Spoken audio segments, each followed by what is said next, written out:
Hi, this is Alicia Bowling with Creative Laughter TV, Beyond Logic podcast. Today our guest is a psychic medium, medical intuitive, has been featured on Gwyneth Paltrow's Goop.com, but most importantly, she's known for her work with autistic children. She's one half of the Psychic Sisters. It's my pleasure to welcome Nancy DeRossio to the show. Hi, Nancy. Hi, Alicia. Such a pleasure to have you. Yes, because I love what you do, so I'm really excited to talk about that. But first, I kind of want you to tell everybody, what it was like growing up psychic in a Catholic house, which we know is difficult, and how did that all come about?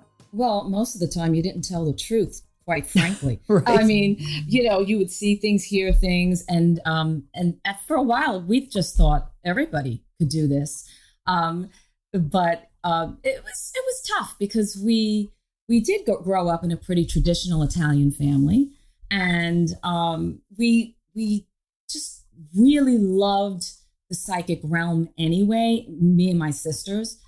We appreciated it. We knew it existed.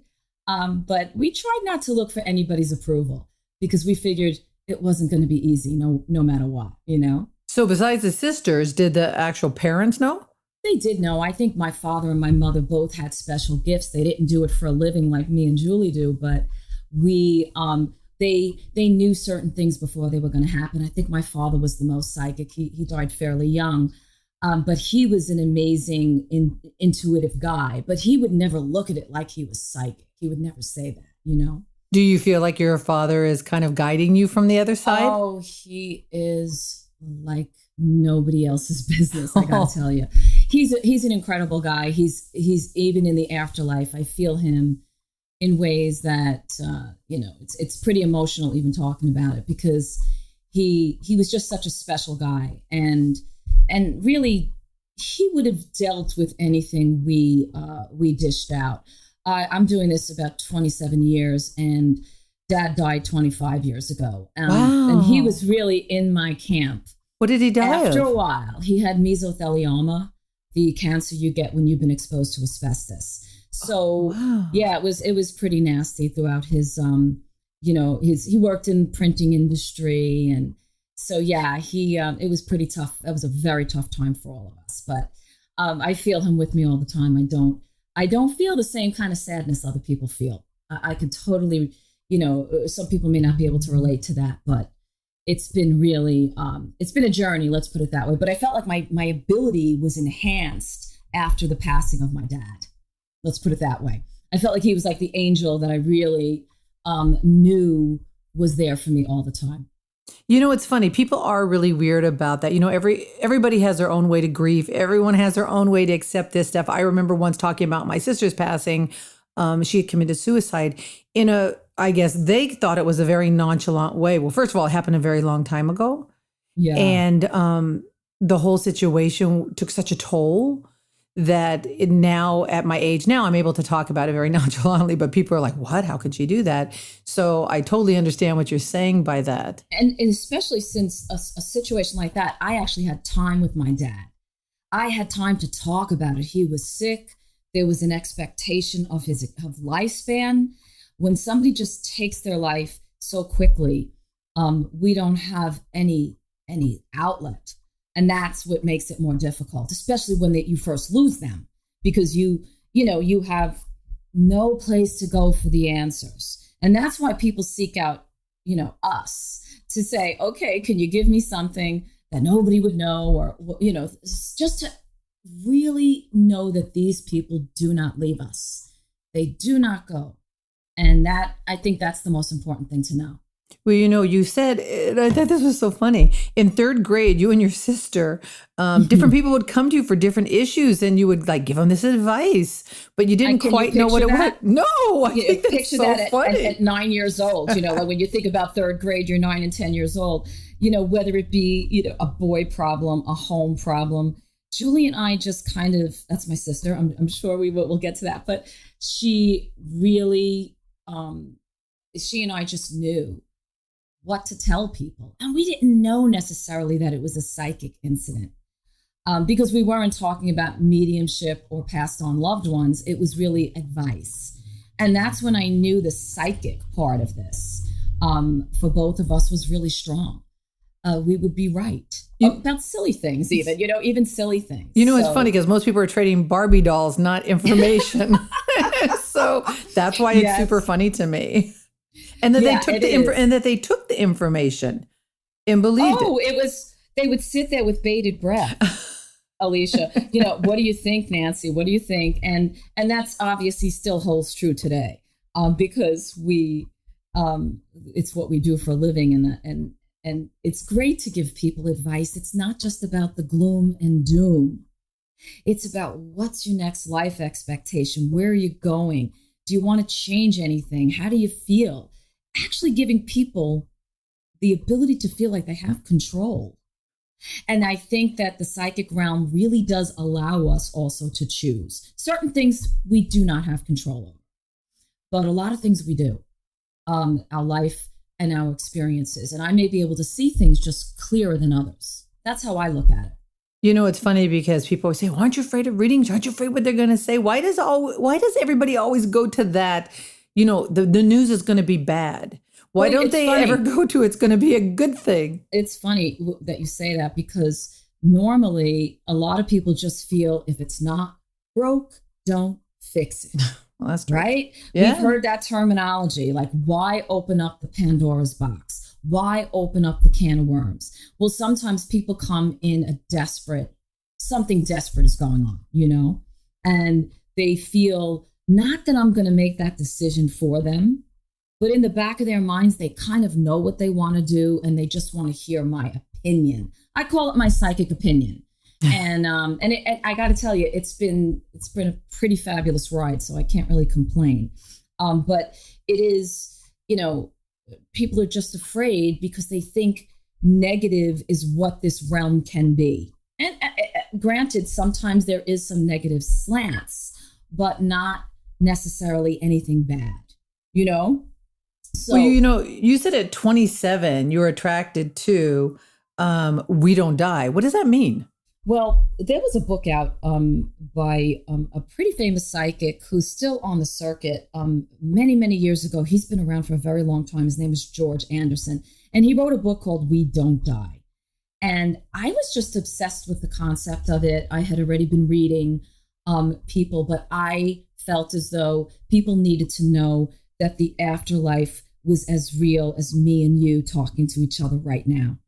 And that that people had to know that we just don't dissipate. There's physics involved, there's some science involved, and there's this incredible energy that just doesn't dissipate. And that was really it. And so the book itself was just really just confirmation, affirmation of this psychic medium's experience with the afterlife.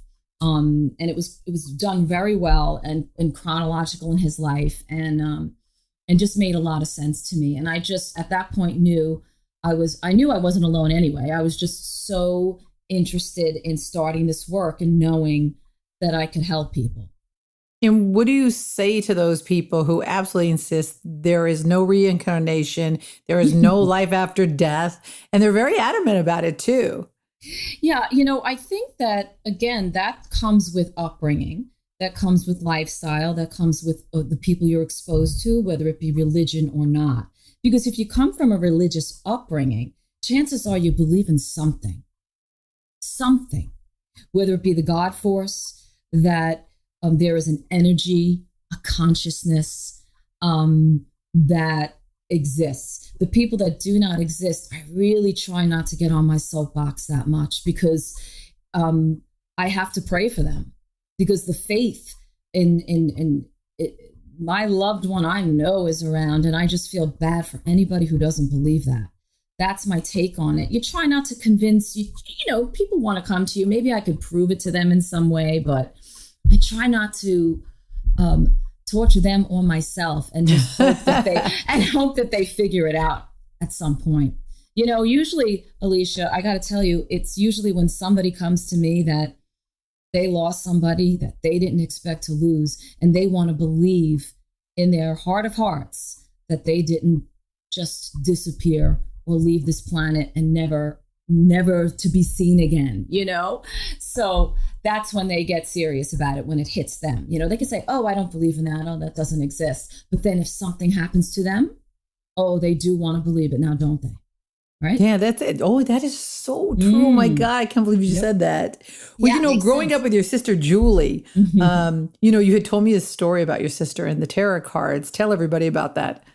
Well, Julie had been having very interesting dreams. And I'm sure she will also talk about it, but she was sort of being chased down, and it seemed as though it was people. She was always sort of running, and we really came to a conclusion that spirit was really hunting her down to do the work. And basically sort of the same thing happened to me too. And then the oddity of this is that my husband, and I know him for a long time, happened to bring a set of tarot over to our house. I was living with my sister at the time. It was previous to us being married. And brings the cards. Her and I light up like Christmas trees, we just immediately felt this attraction. And basically Julie starts pulling cards and is able to sort of read. And we were like, what is this? But we really both felt very attracted to it. From then on, it was like lightning. I don't even remember my first paying customer. I was trying to think about it. I started to read people, then the phone rang off the wall and I wasn't getting paid. And then all of a sudden I was like, what am I doing? And Julie had the same experience. I mean, after a while, your time is money. You can't. A lot of people think that you shouldn't get paid for this work. Boy, I'd be in big trouble if I wasn't, because I spend a lot of my time doing this work. So when my husband came in and he was on a spiritual journey himself, and little did he know that it led Julie and I into like a serious boom. But Julie had a handle on it prior to him even coming with the tarot. That was just the avenue for her at that point, and me as well. I don't think people realize the energy that it takes. I mean, it's like being a therapist or anything else. I mean, they get paid and it does suck your energy. And I know there are some energy vampires because I have them in my life and I'm not even psychic. So I'm exhausted and I feel sometimes I should be paid just to listen to you. So I get it. It's funny that Julie and I talk about this all the time. I mean, usually you have friends that are attracted to me, and me, them, is a lot of times I find myself always on that, the not receiving end. And that's okay because you just get used to being you. And sometimes it's hard for me to even talk about my own issues with my friends. It's just, I'm so used to this straight to them. But it does wear on you, and the energy definitely when you're in a reading. In fact, I was just in a reading prior to talking to you, and a grave loss happened to this young man. And I kind of walk out worn out, no doubt. It is definitely a big deal. But after a while, you just couldn't do it for no money because it was really taking up a lot of my time, So do you and your sister ever work as a psychic team? Yes. We will go to events together. Julie is not as much of a performer as I am. So Julie is more of a one-on-one. Yeah. So when you do open gallery, I'm sure you've heard of that. You've seen John Edward in his, and he, I think, was the one who not started the terminology gallery, but because it was in his gallery that he did the show. But that forum, I do a lot of those where I read the room. And we don't get to everybody in the room, but it's sort of the psychic experience, the psychic mediumship experience. Yeah, that's got to be so difficult. So how do you know, like, if you have a room full of hundreds of people, how do you, how do you pinpoint it down to this specific person who's wants to leave a message to somebody? Well, we always say the spirit that talks the loudest gets heard. You can almost feel them rise up. Yeah, you could feel them rise up. And normally, I must say, and this is really the truth, chances are if there are youth in the room that passed, they always scream out the loudest. If somebody loses their child, generally speaking, our 93-year-old grandparents who we have not had complicated grief with, don't need to come through. And so I would always say, my dad would always be like, oh, Nancy, that woman needs you more. Or, you don't need to hear from me if I'm in a gallery setting. My father every now and then does come through to me through some other people. But I would suspect that he would say, you're good. You've heard from me. Let somebody else who really needs this get it. And that's how it is for me when I'm doing a group. I feel as though the people that need it the most are the ones who get it. God, that's so, I always say to the psychics, I'm around so many psychics. How come no dead people come down and talk to me? And they always, it's true. It's so weird. But they say usually people who come to me are the people who need a psychic. Right. They need the information. I don't really need the information. It's not important for me, but the people who are seeking it somehow find me to get to you. That's so funny. Yeah. Yeah. It's funny because I did, I think, one live radio show with reading on, it doesn't matter where you read. I do phone readings all the time. I did a reading from Saudi Arabia, and you get, it's the same because it's energy. It's an energy force. So it really doesn't matter what airwaves we're on. But, you might not need as much at this stage of your life because you connect, and that must be going on for you, Yeah, I feel like it's a breakup, like of a boyfriend or something. Like I never jump right into the next guy. It's just I need to take a break and think about my behavior, their behavior. Like I feel the same thing about death. I kind of just need to think about it for a while and then it's done. Like it's weird. So I don't feel like I need the constant whatever, but I totally understand why people do. Absolutely. Yeah, I mean, there's so many great, especially a child.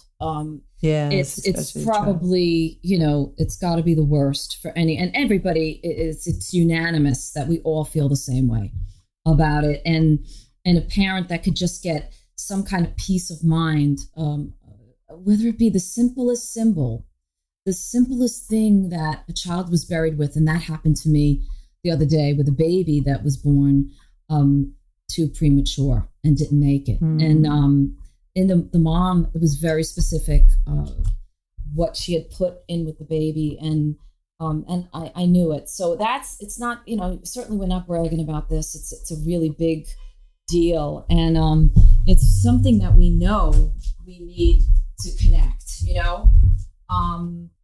The feeling I get is like really true energy source, the really true energy source. I don't feel as though we need to completely prove life after death in the formal way. It's just symbolic. So it's not a two-way conversation. A lot of people will tell you, I'm hearing, I'm seeing, I see all of that. But it is not a two-way conversation. That person is not standing in front of us in quite the same way. It is imagery. It is remote viewing. It's seeing something.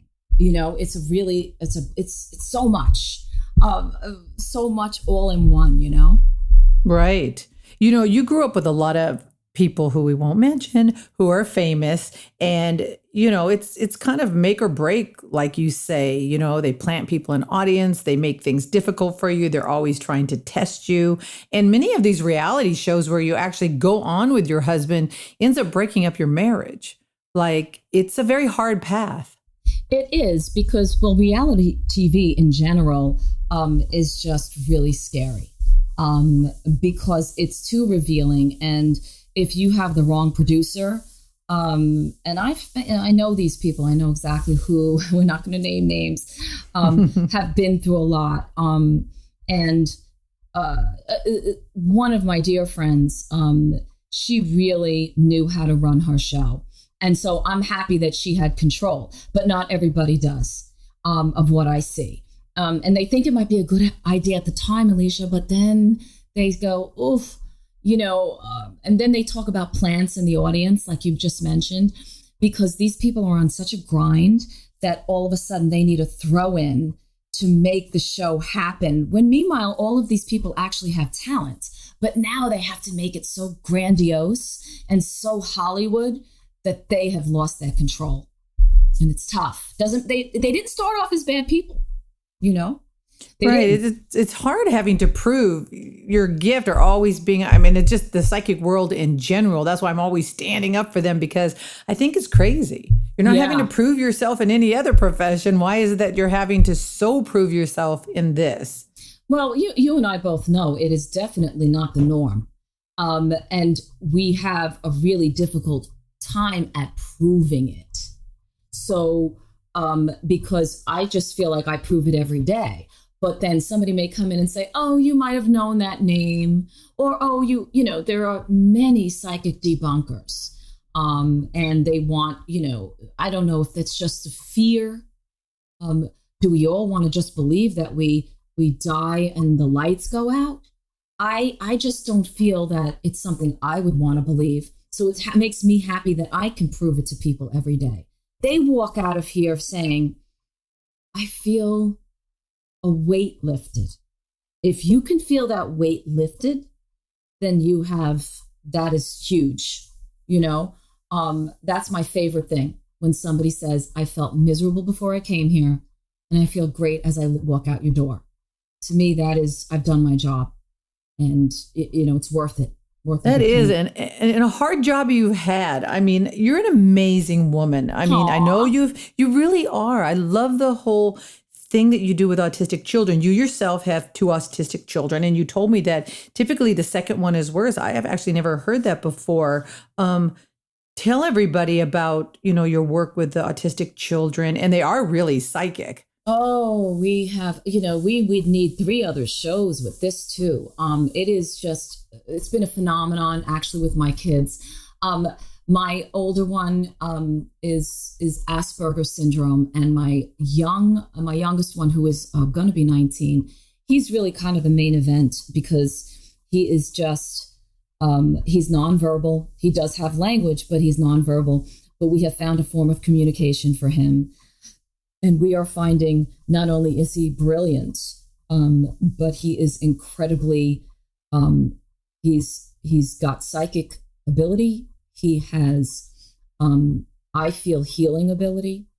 He speaks and actually types, as we call it, or, and you guys have seen this on Facebook. There is a girl out there called Carly Fleischman, I think her name is, and she looks highly autistic, and she's on a computer, and she's eloquent, and she is brilliant. It's hard to believe. The mind and the body do not match. And that's what I try to tell parents. The brain is there. The body just isn't willing or able. And so this form of communication has given him this voice. But now we find out this voice is even more radical than we would have ever thought. His ability to see things that are going to happen, and just... it's the wiseness and his advice. He gave my mother advice about what she needs to do. I would have never believed this was happening. This has been like the last 2 years. And I'm working with other children too that seem to be displaying this ability. And well, I know you took your son to the therapist's office, and he actually gave her a little reading that blew her away that nobody was expecting. Yes, I'm glad you reminded me of that. He was able to spell for her. He said to her, every time I come into your office, she's a psychiatrist, I get electricity running through my body, he says to her. And she's just like looking at him like, what does he mean? What does he mean? And then he writes, and your husband is here. And so I look at her, and she's a young woman. She's only about 52. And, she said, yeah, my husband passed away 2 years ago. And he said to her, yes, and he's always with you.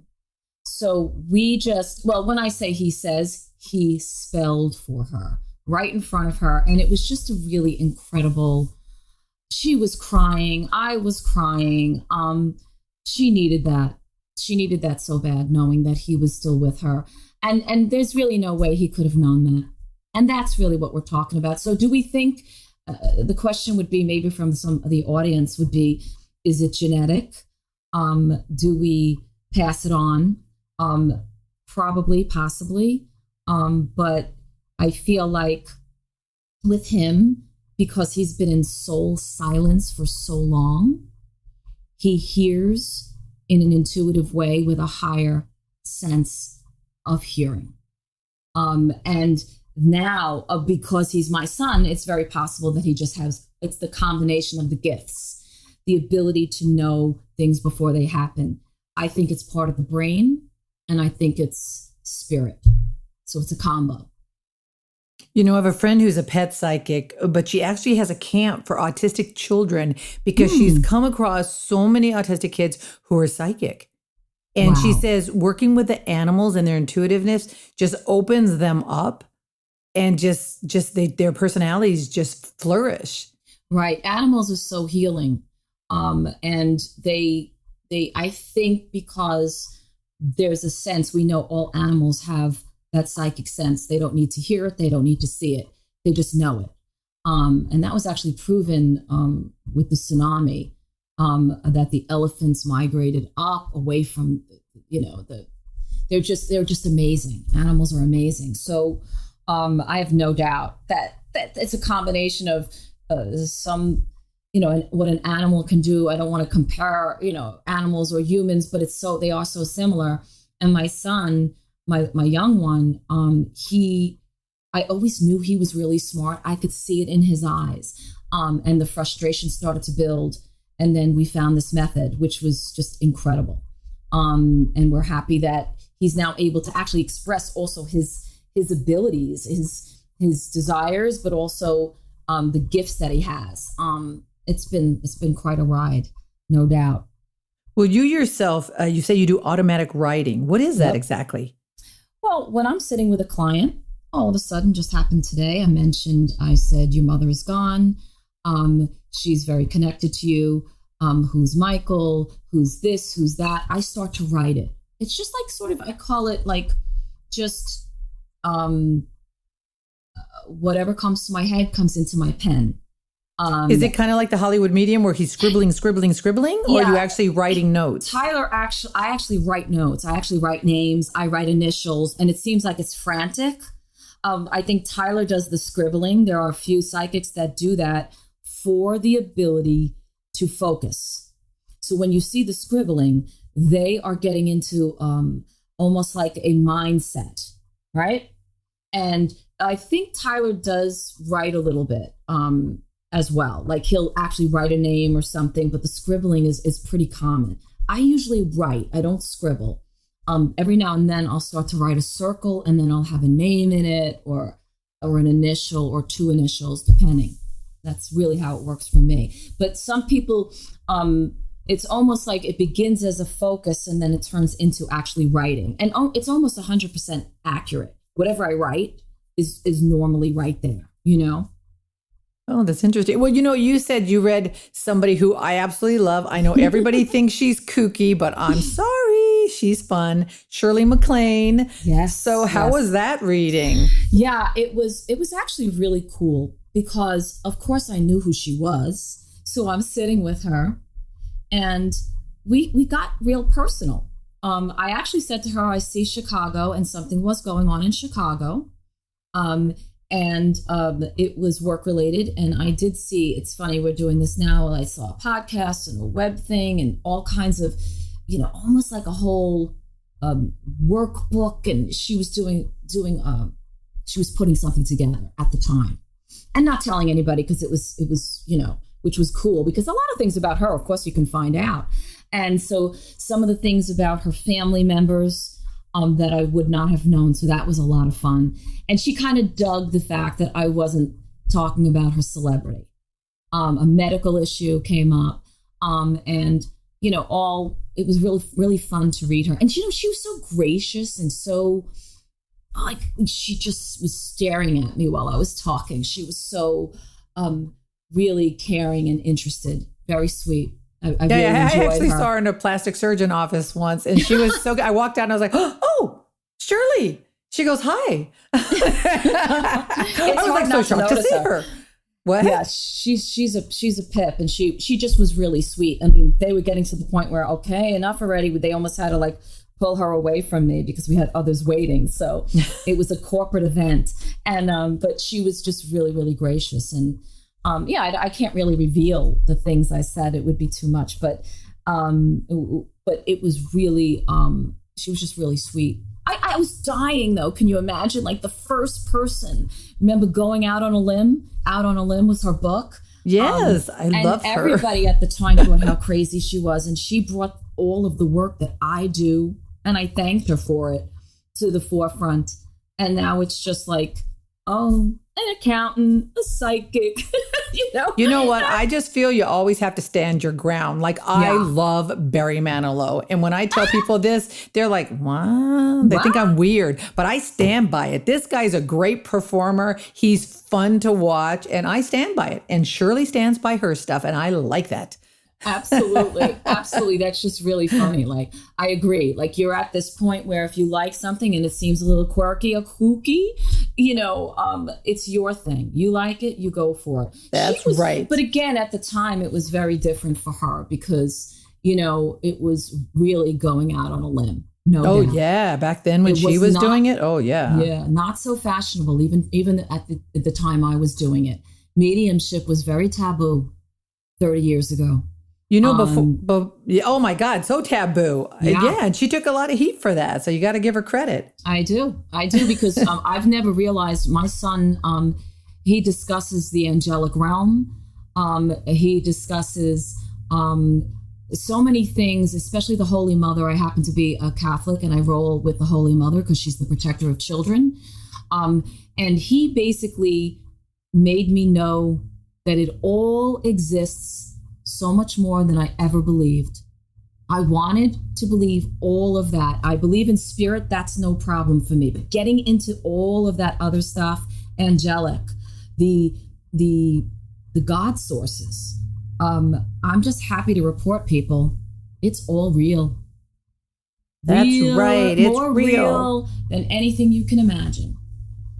Well, before we sign out, I really think that all the things that you're working with are so great. So tell everybody about Allie's Angels, Karen's Ollie's Hope. Angels. Ollie's Angels was it's a beautiful animal rescue, but also they adopt out. So it's people take care of these dogs in their own homes. And then they get them homes. So it's not just a shelter and then we take them out. It's really people nurturing these animals. And that's really hard to do, as we all know, because you get attached.